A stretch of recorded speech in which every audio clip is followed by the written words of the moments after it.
So hello and welcome guys, कैसा सभी लोग। आज हम देखने वाले हैं टॉप 10 स्ट्रॉन्गेस्ट लेजेंडरी पोकेमॉन, जो कि बहुत खतरनाक मैच है या फिर मतलब हम लोग देखने वाले कौन सबसे स्ट्रॉन्गेस्ट पोकेमॉन है। तो शुरुआत करते हैं वीडियो की, और ये भी जाता है टून क्लैश भाई को, उनके तो बदौलत में जिंदा। Welcome back. ट्रीज को रैंक करेंगे एंड यस गाइस, ये रैंकिंग मैंने इंप्रेसिव फीट्स के ऊपर की है। मुझे याद है कि मैंने पिछली बार एक ऐसी वीडियो बनाई थी जिसमें मैंने बताया नहीं था कि ये वीडियो इंप्रेसिव फीट्स के ऊपर है, बैटल्स के ऊपर नहीं, जिसके कारण काफी कंट्रोवर्सी हुई थी। इसलिए इस बार पहले ही बता देता हूँ कि गाइस ये लिस्ट इंप्रेसिव फीट्स के ऊपर है, क्योंकि भाई बैटल्स की रैंकिंग मैं काफी बार कर चुका हूँ। आप मेरे पुराने वीडियोस को जाकर चेकआउट कर सकते हैं। इसलिए मैं इंप्रेसिव फीट्स के ऊपर रैंक करने वाला हूँ, ताकि बाकी के पोकेमॉन्स की पोटेंशियल को हम अच्छी तरह से जान सके एंड आपको बार बार एक जैसी ही लिस्ट देखने को ना मिले एंड आप सब बोर भी ना हो। सो गाइस, अगर आपको ये वीडियो पसंद है तो प्लीज लाइक कर देना एंड चैनल पर पहली बार आए तो प्लीज चैनल को सब्सक्राइब कर लेना इस तरह की पोकेमॉन की वीडियोस देखने के लिए। तो चलिए फिर वीडियो को स्टार्ट करते हैं। तो गाइस, जो वीडियो में नए हैं जाके लाइक और सब्सक्राइब कर दो। मैं तो इनको कर दे रहा हूँ, अभी मेरे को कर लेना। और ये 10 नंबर पे है हमारा लुगिया। नंबर 10 लुगिया। लुगिया टावर डो का एक मेंबर है एंड इस लेजेंडरी पोकेमॉन की बेस स्टैट 680 है। एनिमे में लुगिया का परफॉर्मेंस काफी अच्छा रहा है। इसने अपनी हर एक परफॉर्मेंस के साथ ही साबित किया कि कितना ज्यादा स्ट्रॉन्ग है। एंड अगर हम बात करें इसकी इंप्रेसिव फीट्स की, देन लुगिया के पास काफी सारे इंप्रेसिव फीट्स हैं। लाइक उसकी एक ही एरो ब्लास्ट ने पूरे के पूरे ग्लेशियर तक को तोड़ कर रख दिया था एंड इनफैक्ट बहुत ही बड़ी जाइगेंटिक मशीन को भी डिस्ट्रॉय किया था। और इसकी इंप्रेसिव फीट सिर्फ यहीं तक नहीं है। M18 में इसने एक डार्क एंटिटी से ही फाइट किया, जिसे 1-on-1 मैच में इसने काफी अच्छी टक्कर दे दी थी। एंड यह एक समय पे तो लुगिया उसे डोमिनेट भी करने लगा था। एंड ना सिर्फ अटैक करना बल्कि इसे अटैक से बचना भी बहुत अच्छी तरह से आता है। लुगिया ने अटैक से बचने में महारत था। हाँ गाइस, जब 3 लेजेंडरी बर्ड्स उसके ऊपर अटैक करने आए थे तो हमारे लुगिया ने संभाल लिया था, जो कि आराम से डॉज के मामले में एकदम खतरनाक ही है, क्योंकि लुगिया डॉचिंग में भी प्रो है और अटैक में भी प्रो है, जैसे कि आपको मालूम ही होगा। हासिल कर ली है। सो इतनी सारी इंप्रेसिव फीट्स के साथ लुगिया नंबर 10 पोजीशन जरूर डिजर्व करता है। Number 9 Primal Kyogre. भाई मुझे लगा ये 5 या 4 पे रहेगा मेरे को, पर अभी फीट्स की बारी में तो इम्प्रेसिव फीट में तो ये जरूर 9 में आना चाहिए। Pokemon is a sea monster. Primal Kyogre एक तरह से समुद्र का राजा है एंड इस पोकेमॉन की बेस स्टैट पोकेमॉन वर्ल्ड के थर्ड हाईएस्ट बेस स्टैट है 770। इस पोकेमॉन को ओरिजिन ऑफ द सी के नाम से ही जाना जाता है।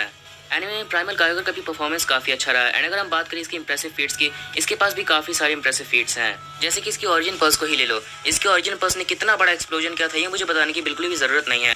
और ना सिर्फ इतना ही, बल्कि इसने प्राइमल ग्राउडॉन के भी काफी सारे अटैक सह लिए थे, जैसे कि इसकी सोलर बीम, 2 इरप्शन, एक hyper beam and on top of that भाई कायोगर तो बहुत पावरफुल है, मगर उसका जो प्राइमल फॉर्म है ना, जो वो प्राइमल फॉर्म में आ जाता है तो ग्रूडॉन और हम लोग को कायोगर की एक अलग ही स्पीशीज दिखती है। मतलब स्पीशीज नहीं, मतलब उन लोग का एक अलग ही रूप दिखता है, जो कि ऑलमोस्ट एक गॉड जितना है। ये सी का गॉड है और ग्रूडॉन लैंड का गॉड है, जो कि दोनों अपने अपने हिसाब से पावरफुल है। मगर मेरा तो फेवरेट ग्रूडॉन है। मगर उसका जो वाटर पल्स अटैक देते हैं ना, इसके जो वाटर अटैक, वो एक नंबर अटैक डैमेज देते हैं। मेरे को भी लेने का है कायोगर अपने पॉकीमेटा में, मतलब पॉकेट अरीना नेक्स्ट जेन में। प्राइमल ग्राउडॉन का सिग्नेचर मूव प्रेसिपाइस ब्लेड भी। एंड हम इसका शेयर फोर्स तो भूल ही नहीं सकते, जिसने ऑलमोस्ट पूरी की पूरी रेस्ब्रो सिटी को हिला कर रख दिया था। एंड इसीलिए कायोगर इस लिस्ट में नंबर 9 पे है। नंबर 8 भाई बराबर बोला उन्होंने, 9th पे अभी प्राइमल ग्रूडॉन, जो कि उससे 1 स्टेप 1 है। और कायोगर का भी इम्प्रेसिव फीट था। Primal Groudon the second member of the weather trio. इस पोकेमॉन की बेस स्टैट पोकेमॉन वर्ल्ड के थर्ड हाईएस्ट बेस स्टैट है 770।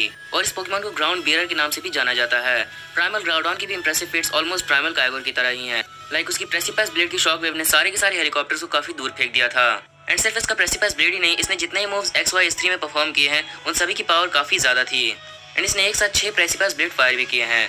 सो अब आपके मन में एक डाउट आया होगा कि भाई अगर इन दोनों की इंप्रेसिव फीट्स ऑलमोस्ट एक तरह की है तो प्राइमल ग्राउडॉन प्राइमल कायोगर से आगे क्यों है? वेल गाइस, ऐसा इसलिए है क्योंकि प्राइमल ग्राउडॉन ने एक समय पे काफी बड़ा फीट हासिल किया है, प्राइमल कायोगर की ओरिजिन पल्स की एक डायरेक्ट हिट को सहकर। एंड मैं एक्सप्लेन नहीं कर सकता कि ये कितना बड़ा फीट है, क्योंकि ये काम इसने बिना डिसोलेट लैंड एबिलिटी किया है और इसलिए कायोगर से हाँ, मतलब मैं बोल रहा था आपको ग्रूडॉन पावरफुल है कायोगर से, क्योंकि देखो गाइस, ग्रूडॉन है ना, ग्रूडॉन वो अपने बिना एबिलिटी के यूज़ करके जब कायोगर तक का मतलब जो उसका इक्वल है, मतलब उसने अपना प्राइमल फॉर्म में उसको झेल लिया, तो एक बड़ी बात है।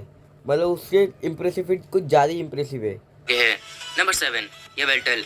यूँ देखा जाए तो एक तरह से येवेल्टल बैटल्स के मामले में उतना अच्छा नहीं है, लेकिन जब भाई डेडली है, एकदम खतरनाक। पता है ये इंप्रेसिव फीट्स की, येवेल्टल को मात देना अच्छे की बस की बात नहीं है, क्योंकि येवेल्टल ने एनिमे में ऐसे ऐसे फीट्स हासिल किए हैं जो कि ऑलमोस्ट किसी की बस की बात नहीं है। डायनेसिटी ककून ऑफ डिस्ट्रक्शन में येवेल्टल ने सबके लाइफ फॉर्म्स एब्जॉर्ब कर लिए थे। ऑन टॉप ऑफ दैट इसकी मोस्ट पावरफुल अटैक यानी कि येवेल्टल की सिग्नेचर मूव ने तो तहलका मचा कर रख दिया था। एंड टू बी ऑनेस्ट, इसका signature move oblivion wing Pokemon world का सबसे खतरनाक और सबसे ताकतवर अटैक है, क्योंकि ये एक वन हिट नॉकआउट मूव है। इसके ऑब्लिवियन विंग में इतनी भाई अभी जाके कमेंट्स करो आपका फेवरेट ट्रियो कौन सा है, मुझे जानना है। Weather trio, legendary bird trio, legendary beast या फिर लेजेंडरी ऑरा ट्रियो। और भी बहुत सारे ट्रियो है, मगर आपका फेवरेट कौन सा है वो बताओ मेरे को कमेंट में। येवाइटल की भी इम्प्रेसिव फीट कुछ ज़्यादा इम्प्रेसिव है, क्योंकि ये किसी भी डेथ मतलब सॉल ले सकता है, जो कि पोकेमॉन वर्ल्ड में कोई शायद कर सकता ताकत है कि किसी भी पोकेमॉन को वन हिट नॉकआउट कर सकता है, क्योंकि इसका ऑब्लिवियन विंग जिसे भी हिट हो जाता है वो पत्थर में बदल जाता है। एंड अगर जर्नियस बीच में नहीं आता तो येवेल्टल किसी को भी जिंदा नहीं छोड़ता। सो या गाइस, ऐसे ऐसे भयानक इंप्रेसिव फीट्स येवेल्टल को नंबर 7 पोजीशन पर रखने के लिए काफी हैं। सही है। Number 6 Mewtwo. अगर हम बैटल्स की भाई मेरे को लगा नंबर 3 या 2 पे। भाई साहब मतलब म्यूटू से भी कुछ ज़्यादा ही इम्प्रेसिव फीट लोगों के है। म्यूटू तू तो गया बेटे। रैंकिंग कर देन डेफिनेटली म्यूटू टॉप 3 में आ ही जाएगा, क्योंकि बैटल्स में से मात देने का दम सिर्फ और सिर्फ रेक्विजा एंड ज़ायगार्ड में है। लेकिन अगर इंप्रेसिव फीट्स की बात करें तो इंप्रेसिव फीट्स में म्यूटू थोड़ा पीछे है। अब मैं ये कहने की गलती बिल्कुल नहीं करूँगा कि म्यूटू ने उतने बड़े फीट्स हासिल नहीं किए थे। म्यूटू ने जितने ही फीट्स हासिल किए उससे वो किसी को भी दिन में तारे दिखा सकता है। लाइक M1 में म्यूटू ने काफी पावरफुल स्टॉर्म क्रिएट कर दिया, मियो को कांटे की टक्कर दे दी। म्यूटू रिटर्न्स में इसने मशीन्स को ओवरपावर कर दिया। एंड JN46 में तो इतना बड़ा शैडो बॉल हिट किया कि पूछो मत। इसकी फीट्स काफी बड़ी हैं, लेकिन भाई इसके लेवल के हिसाब से ठीक नहीं है। आई मीन खुद सोचो, म्यूटू एक ओवर पावर्ड पोकेमॉन है जो कि रेक्विजा एंड ज़ायगार्ड को कांटे की टक्कर दे सकता है, लेकिन इसकी फीट्स रेक्विजा एंड ज़ायगार्ड की फीट्स की तरह नहीं दिखाई गई, जबकि ये उन दोनों के लेवल का ही पोकेमॉन है। सो या म्यूटू की इंप्रेसिव फीट्स काफी ज्यादा है, लेकिन इसके लेवल के हिसाब से ठीक नहीं है, इसलिए थोड़ा पीछे है। नंबर 5 द ब्लाइंडिंग वन सही है। ओ भाई अभी अल्ट्रा नेक्रोजमा, अभी थोड़े हाइप वाले पोकेमॉन आ रहे हैं। नेक्रोजमा एक तरह से पोकेमॉन वर्ल्ड का सबसे ताकतवर पोकेमॉन में से एक है, क्योंकि इसके पास इतनी ताकत है कि ये चाहे तो एक यूनिवर्स से दूसरे यूनिवर्स तक में ट्रैवल कर सकता है। ये एक यूनिवर्सल पोकेमॉन है, बिल्कुल पोकेमॉन वर्ल्ड के स्ट्रॉन्गेस्ट पोकेमॉन आर्केस की तरह, और इसकी पावर्स भी काफी हद तक आर्केस से सिमिलर है। हाँ, अल्ट्रा नेक्रोजमा का अपीयरेंस एनिमे में इतना नहीं हुआ है। भाई बहुत सही है नेक्रोजमा का भी रूप। अल्ट्रा नेक्रोजमा जब बनता है ना तो वो पावरफुल लगता है, ये नॉर्मल नेक्रोजमा नुबड़ा है। लेकिन जितना भी अपीयरेंस हुआ है उनमें ही इसने ऐसे ऐसे फीट्स हासिल किए जो कि हम सोच भी नहीं सकते हैं।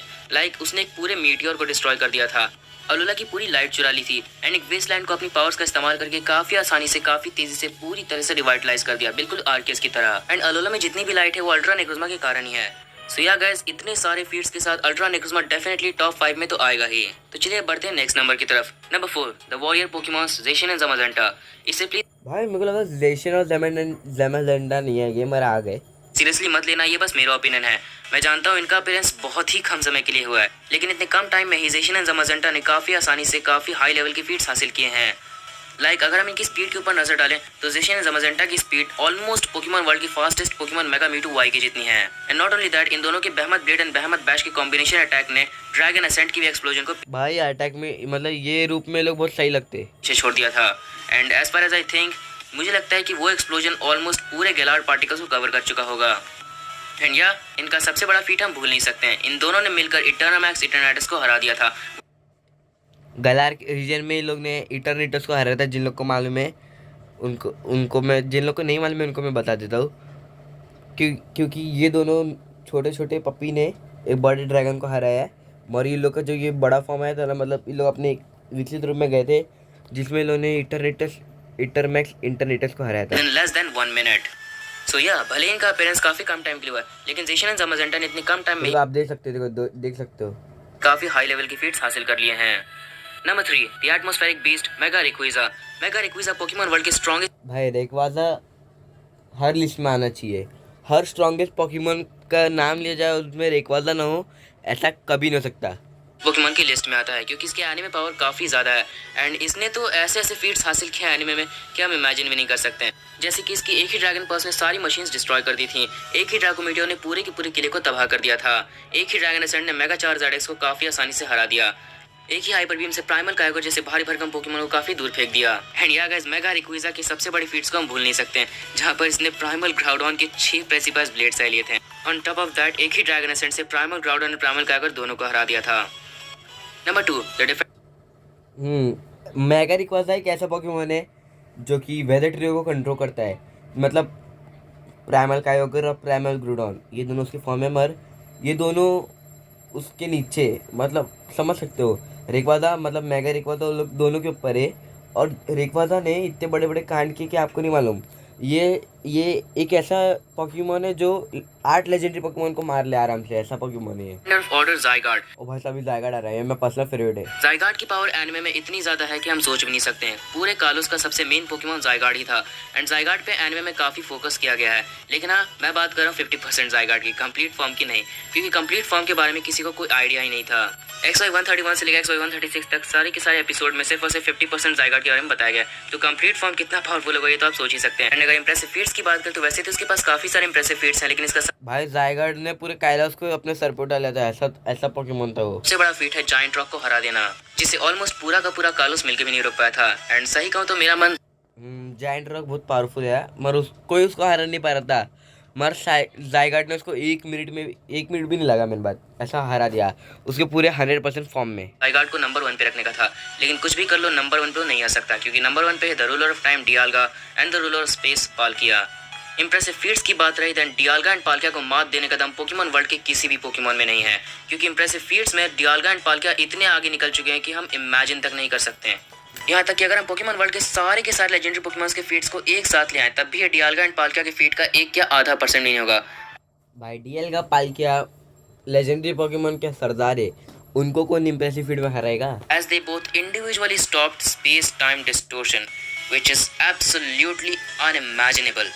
एंड पोकेमोन वर्ल्ड में इतना बड़ा फीट आज तक किसी भी लेजेंडरी पोकेमोन ने नहीं हासिल किया है। एंड इस फीट के बाद मुझे किसी भी फीट को मेंशन करने की जरूरत नहीं है, because this one is enough for Dialga and Palkia to be on the number 1 spot, क्योंकि स्पेस टाइम डिस्टोर्शन एक यूनिवर्सल लेवल की पावर है जिसे पोकेमोन वर्ल्ड में कोई भी पोकेमोन नहीं रोक सकता, कोई भी नहीं। There is no one except for one, the original one.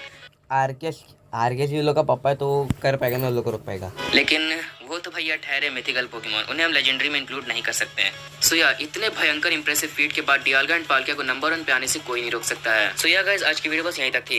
लेकिन गाइस मेरे को क्या लग रहा है, आरकेस के ऊपर भी कोई एक लेजेंडरी मतलब कोई मिथिकल पोकेमोन है जो कि आरकेस का भी गॉड है, मगर वो अभी तक एनीमे दिखाया नहीं, मेरे को ऐसा लग रहा है। आपका क्या थ्योरी, मेरे को कमेंट में बताओ। वीडियो एंड करने से पहले मैं आपको एक पोके क्विज देना चाहता हूँ जो कि लिटरली इनसेन लेवल का है, क्योंकि ये बहुत ज़्यादा टफ है। सो देखता हूँ कि इसका आंसर कौन कर पाता है। सो आज का पोके क्विज है कि एक ऐसा नॉन लेजेंडरी पोकेमोन बताइए जो कि the original one Pokemon world के स्ट्रॉन्गेस्ट पोकेमोन आर्कियस तक को हरा सकता है। हाँ, ये बात है कि वो अपनी पावर यूज़ कर पाया कि नहीं आर्कियस पे, इस बात की कोई गारंटी नहीं है, लेकिन अगर यूज़ हो गई then there is no doubt कि आर्कियस डेफिनेटली फेंट हो जाएगा। सो देखता हूँ कि पिकाचू है क्या? Bro ditto can transform Mimikyu. अगर आर्कियस ने उसको इसके दूसरे फॉर्म को देख लिया तो आर्कियस हार जाएगा और ऐसे आर्कियस को कोई नहीं हरा सकता। Bro please pick my comment. भाई साहब, mega Rayquaza is my favourite legendary Pokemon and Arceus. Okay guys, मेरे हिसाब से पिकाचू है, क्योंकि पिकाचू ने उसको जब बिजली मारा था बेचारा अधमरा सा हो गया था, 2-4 बिजली और गिरा दे तो समझ जाओ। मगर म्यू डिट्टो ये तो ऐसा पोकेमोन है जो उसका फॉर्म ले सकते हैं, जो आर्केस को फेंट कर सकते हैं, क्योंकि उनका ही पावर यूज़ कर सकते हैं। और म्यू प्लस आर्केस की ताकत समझ सकते हैं कौन सा हाइप में। तो आप अपने कमेंट्स लिख के जाओ और सब्सक्राइब करके जाओ। और इतने दिन से वीडियो नहीं, इसलिए माफ़ी चाहता हूँ, क्योंकि मैं गोल्डी ब्रो के चैनल पे बिजी था। तब तक के लिए बाय, सी यू सून।